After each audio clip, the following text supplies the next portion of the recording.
माँ, आप तो मर चुकी थी ना, फिर आप जिंदा कैसे हो गई?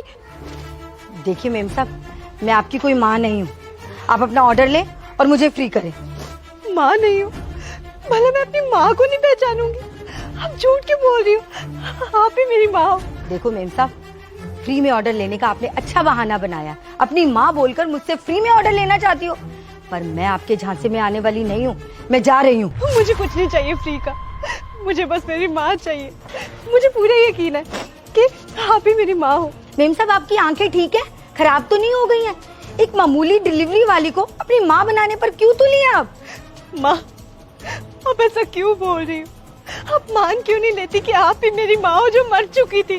कैसे मान लूं और क्यों मान लूं जब मैं पहले ही खुद को इतने साल पहले मार चुकी हूँ। तुम भी भूल जाओ कि तुम मुझसे कभी मिली भी थी। पर माँ, आप ऐसा क्यों कर रही है? कम से कम आप अपनी बेटी को तो बता सकती है ना। देख बेटा, जो होना था सब हो चुका है। अब इन बातों का कोई फायदा नहीं है। तू भूल जा कि तुम मुझसे कभी मिली भी थी।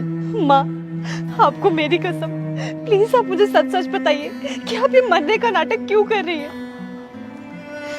तेरे भैया भाभी की वजह से। भैया भाभी की वजह से मतलब? यार तुम अपनी माँ को वृद्धाश्रम कब छोड़ के आ रहे हो, मुझे बता दो जरा।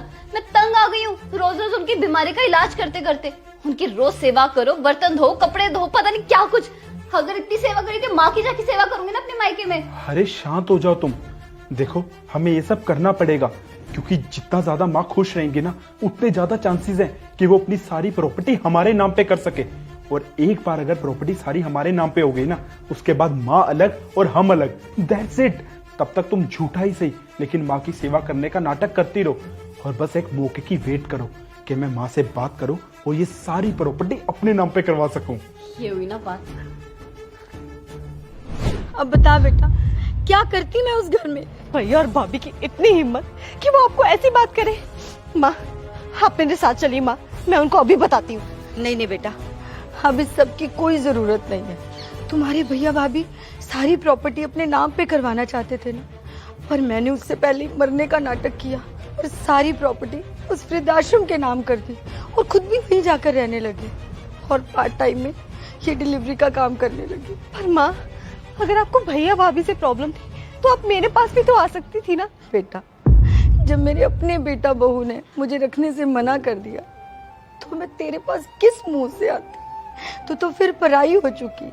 और वैसे भी बेटा, मैं वहाँ बहुत खुश हूँ। मैं जो करना चाहती हूँ मैं वहाँ कर सकती हूँ।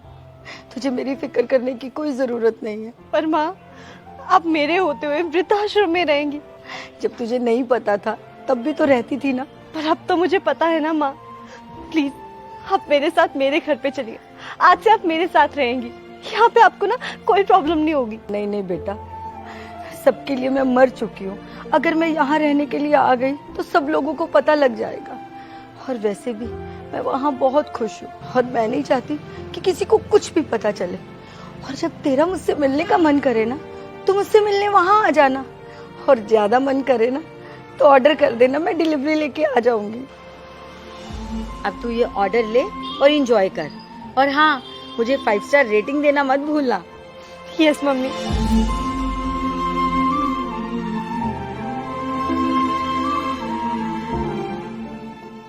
दोस्तों, माँ बाप अपने बच्चों की जिंदगी बेहतर बनाने के लिए खूब मेहनत करते हैं, लेकिन अंत में बच्चे उन्हीं को अकेला छोड़ जाते हैं। अगर आपको हमारी ये वीडियो पसंद आई हो तो इसे अपनी फैमिली और फ्रेंड्स के साथ जरूर शेयर करें और इस वीडियो को लाइक कमेंट करना ना भूलें।